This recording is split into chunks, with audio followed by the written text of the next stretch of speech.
for pre-need funerals, burials, or cremation since 1975. Curtis & Son Funeral Home, Sylacauga, Childersburg. Jack Jabo Craddock Jr., age 77, died February the 4th at Sylacauga Healthcare.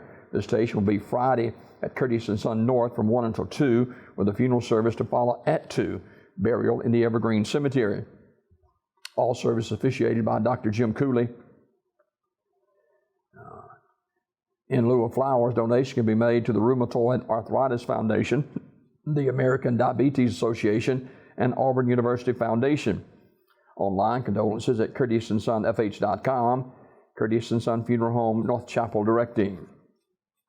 Graveside service for Marion Garrett Stevens Jr., age 82 of Alpine, will be Friday at 10 from Evergreen Cemetery with Brother Milton Smith officiating. Mr. Stevens died February 3rd at Clay County Nursing Home. Mr. Stevens owned and operated the Dairy Queen in Childersburg for some 60 years. In lieu of flowers, you may send contributions to the St. Jude's Children's Research Hospital at 501 St. Jude Place, Memphis, Tennessee, 38105. Memorial messages can be sent to the family at RadleySmith.com. Radley Smith Funeral Home directing. Mrs. Annie Ruth Bell, age 84, died Wednesday. Sims Funeral Service, Talladega, announcing. Mr. Bobby L. Benson, age 55, died yesterday as well. Arrangements to be announced by Community Funeral Home of Sylacauga. Mr. John C. Moore, age 62, formerly of Alexander City, died February 3rd at his residence. Armour's Memorial Funeral Home, Alexander City, will announce the arrangements. Funeral service for James Winston Abernathy Sr. is today at 3 o'clock in the chapel of Radley Smith Funeral Home. Reverend Don Evans officiating. Burial to follow the service at Evergreen Cemetery.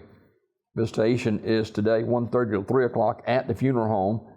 Memorial messages may be sent to the family at RadleySmith.com. Radley Smith Funeral Home directing. And funeral service for Mrs. Lou Jean Cannon, age 83 of Goodwater, is today at 1 o'clock from the chapel of Radley Funeral Home. Dr. Jeffrey Fuller and the Reverend Joe Fain officiating. Burial in the Brownsville Cemetery. The family receiving friends today, 11 a.m. until 12:45 p.m. at the funeral home. Mrs. Cannon died February 2nd at her residence. She was a lifelong member of the Goodwater Baptist Church and secretary for some 15 years.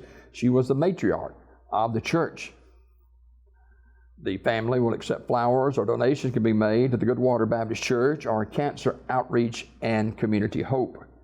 Memorial messages can be sent to the family at RadleyFuneralHome.com. Radley Funeral Home in Alexander City in charge of the arrangements. This obituary report this morning brought to you by Curtis & Son Funeral Home, Sylacauga, Childersburg.